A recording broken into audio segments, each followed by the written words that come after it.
Hey guys, welcome back to another video. Today I want to talk to you guys about the two main reasons or the two biggest obstacles why so many people don't attain financial freedom. But before I begin, I want to let you guys know that I have a free school community.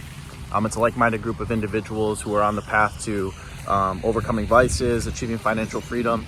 And I also have two free courses in there, one on how to accelerate your finances so that you can achieve the life that you want, and then the 4 steps to better health. So some ways that you can enhance your vitality and your energy so that you can live the life that you want and accomplish the mission that you set out to accomplish. So if that sounds like you, click the link down below. Anyway, so video topic of the day, let's talk about it. So what are the two biggest obstacles to wealth, to making, well, not making money, but to having, money, having an abundance of money, right? What are the what do I think are the two biggest reasons, right? And this is just my opinion, but hear me out. First, people, right? So friends, family members, children, right? Romantic partners, parents, right? Relatives, any sort of person, right? Whether it's like I said, whether it's any of these people can either make or break your financial success, right? Now, let me explain. So finances really comes down to, or financial freedom and having money comes down to you, right? Saving and investing, right? So if you have, that's really the equation, right? That's what it comes down to. So if you're, let's look at people who have a lifestyle where they have a family, right? Let's say you're a guy and you have a family, right? Well, if you have kids that you can't afford, right? That's something you can't pull back the curtain and undo that, right? Because kids are here. You got to realize, once you have kids, unless they God forbid they pass away or something bad happens to them, they're here to stay, right? And if that means, if that, until they can work, right, which is basically between 16 and 18, depending on what state you live in, you're their financial resource, right? You're their way, that you're the way they can get fed, right? So at the end of the day, I'm not saying that you shouldn't have kids, but I'm saying that you don't just jump to having kids because you fell in love with this girl, right away. Right now, if you intend to have children, okay, but what does that look like, right? Because you gotta economically strategize and plan for what's that gonna look like. So let's say if I want a child, right? How much more money is that gonna require me to make on a yearly basis, right? Don't just have kids just because it's the right thing to do or because your girl is so eager to have kids with you, right? It's just, I find it so astonishing, right? How people just think that I'm just gonna pop out a bunch of kids with no plan to make more money, no plan to, if you don't plan to make more money, right? Or you don't plan to invest, right? Your kids are gonna grow up in poverty, right? Because it's you're gonna struggle to feed them, right? You're gonna struggle and you're gonna argue with your wife on, hey, what are we gonna do this week? What are we gonna do this month, right? And that's going to create a lot of stress. So not only does that hurt your ability to build wealth and financial freedom, but it kills your it kills your energy levels. It makes you stressed. It makes you anxious, right? I'd rather, wait a few years, right? Really accelerate my finances, right? If I were to have kids, I do. But, I'm not just going to pop out a bunch of kids just because, and kids, like I said, kids come with a lot. I don't think people, understand how much children actually require of you, right, and your wife. So that's not going to be something where you can just say, oh, willy-nilly, and be like, yeah, let me just have a bunch of kids, right? You got to do the financial equation. How much more is this per capita, this person going to cost on a yearly basis, right?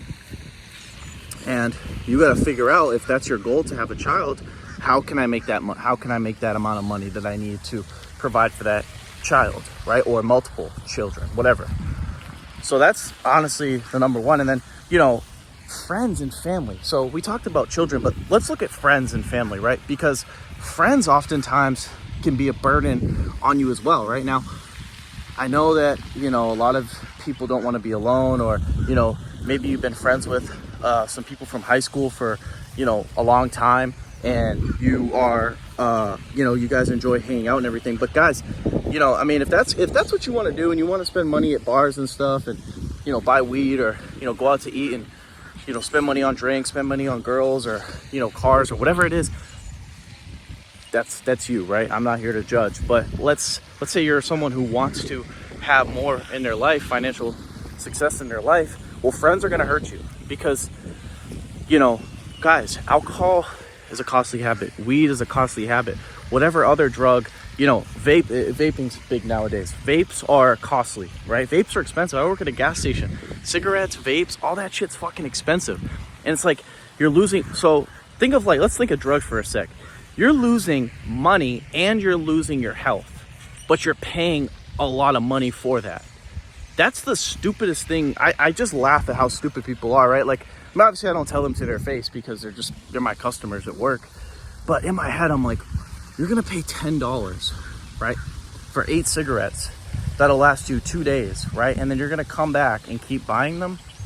Like, it's just, and you know, they're doing that every day, every week, right? And not to mention, they may have other vices like alcohol, like, you know, whatever. So it's just, you know, people typically are, you know, gonna hold you back if they're not the right people, right? And, you know, when you hang out with people, right, you guys are, you know, you can play basketball, you know, there's other things you can do. You can go for a walk, you can go to the beach, you can go skiing. Like, there's other things you can do besides spend a whole bunch of money and just sit and be a degenerate, right? So, you know, people can either make or break you. So that's why, to me, you know, oftentimes, you know, I get asked, like, hey, like, you know, well, I don't get asked it that much anymore. I'm a little older. But back in, like, school, my parents would be like, hey, like, why don't you go, you need some friends, like, especially my mom, like, you need a social life. And I'm like, why do I need a social life? Because here's the thing. People, you know, a lot of times, you know, a lot of people are brainwashed to be consumers, right? Not everyone's financially literate. Not everyone's on the same page as you when it comes to what they want out of life. So you have to be very careful about who you surround yourself with, right? So, you know, when my parents used to ask me that, or my mom used to tell me, like, you need to be more social, you know, I just nodded my head. But in my mind, I was like, all right, whatever, because I understand what people come with, right? And again, that's not to say everyone's like that, but you have to weed people out, right? You have to weed people out and be very discerning on who you let into your life, right? Like, you know, I'm very careful, right, when people come up to me and ask me for my number, hey, we should hang out sometime, because I know what that means.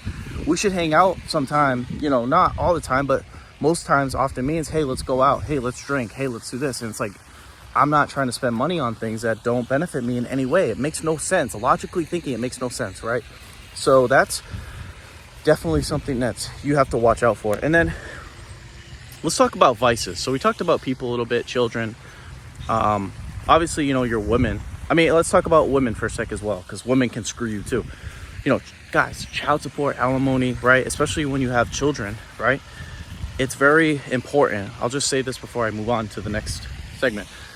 It's very important that you choose the right woman, or you vet the women that you're dating carefully, right? Because again, women can either make or break you, right? If you're like my girl, right? She intends to be a stay-at-home wife. That's what she wants. She tells me that all the time, right? And you know, people will look at you and say, well, 2 incomes is better than 1. Yes, in the short term, but guess what? You know what? How I perceive this, right? In my mind, and a lot of successful guys think, if you have a stay-at-home wife, think about how much extra shit around the house you don't have to do. So most of your time, right, if she's the right woman and she understands your role and her role, you can be free from a lot of things that you otherwise would have to do, like cooking, cleaning, right? Like, you know, going grocery shopping. This shit takes time, right? And imagine if you were free from all of that for the most part, right? You could spend a lot of your time, right, creating resources, right, making money, and she does her part, right? So, you know, having a stay-at-home wife isn't always an L, right? You know, I think in some cases, if the woman if she's lazy, right?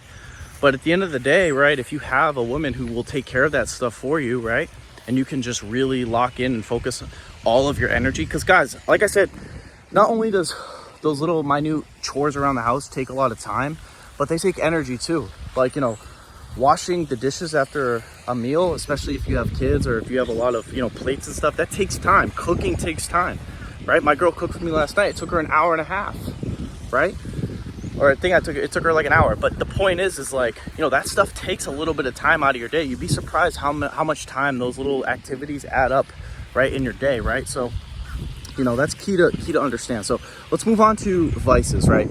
Vices, I touched on it a little bit earlier, but what does weed, alcohol, cigarettes, especially in pornography, do to you, right?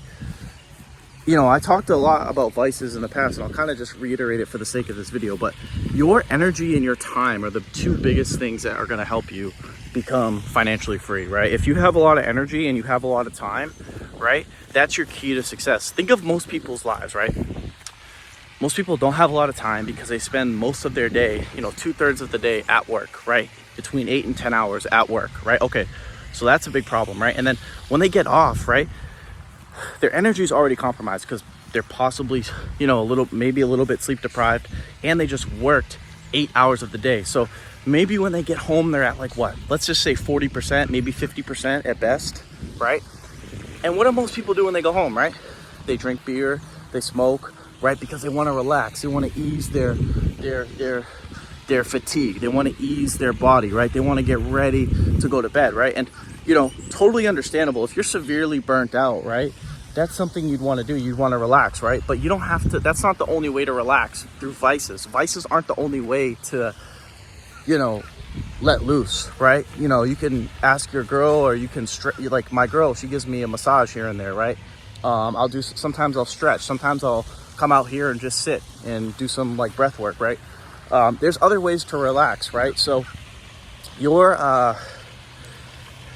understanding of how vices and things like this work is going to be key, because like I said, a lot of people waste a lot of money on these things, and it hurts their time, it hurts their energy levels. And then when you don't have time and you don't have energy, how are you going to build wealth? How are you going to work those extra hours that you need to work? How are you going to invest? How are you going to have time of the day to study, to learn, or to work, right? Like either or. It's like the time is gone, right? And your energy's sapped.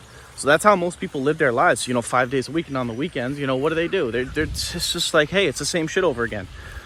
They want to live hedonistically, right, from on the weekdays, on the weekends, because they know Monday through Friday their lives suck, right? So with that being said, you gotta really be careful about the types of people you get involved with and the types of substances that you use, right? Because they severely will hurt you, and they severely will stop you from achieving the life you want to live, right? Like, again, the biggest fear for me is living the same life I live right now in 6 years, in 10 years from now. That's the biggest fear, right? And it's just every day I wake up, right? Like some days it's like, damn, it's this again, right? It's this, damn, like I gotta wake up at 5 again, and I'm gonna do the same shit again, deal with the same problems again for 40 years. So that's what motivates me to really lock in and, just not spend time with people, not, live a hedonistic lifestyle, because I understand I'm going to die. I understand that, there's experiences I want to have in life, and I can't have those experiences or ways of living if I don't have the money and the freedom and the time, right? So if you guys are really stuck, right, or you don't know where to begin, right, look at these areas of your life, right?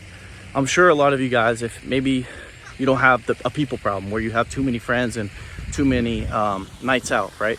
Okay, well, do you have vices that you can stop? Are you addicted to pornography, right? Do you eat out too much, right?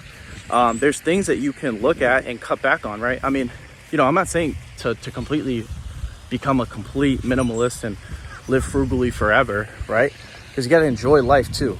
You can't just there's no such thing as just being a complete masochist, right? Like, you can be a complete masochist / extremist for only so long before you go the other way, right? Because extreme masochism, extreme work, oftentimes is followed by extreme laziness, extreme hedonism, right? That's just what I've noticed in life. I've experienced a lot of that, so I kind of understand how it ebbs and flows. But you have to really understand that these are the two biggest things. I mean, obviously there's other things down the road that come into your business and investments that will affect you. But I think to start out, right, like if you're just talking to the average person, right, to really get the process going, these are some things that you have to understand and get out of the way and be clear on, right? So anyways, guys, that's it. That's all. I hope you guys enjoyed this video. If you guys enjoyed this video, make sure to give it a thumbs up. If you're new to my channel, make sure to subscribe. If you guys have any questions, comments, feel free to leave them down below. And as always, I will talk to you guys soon. Peace.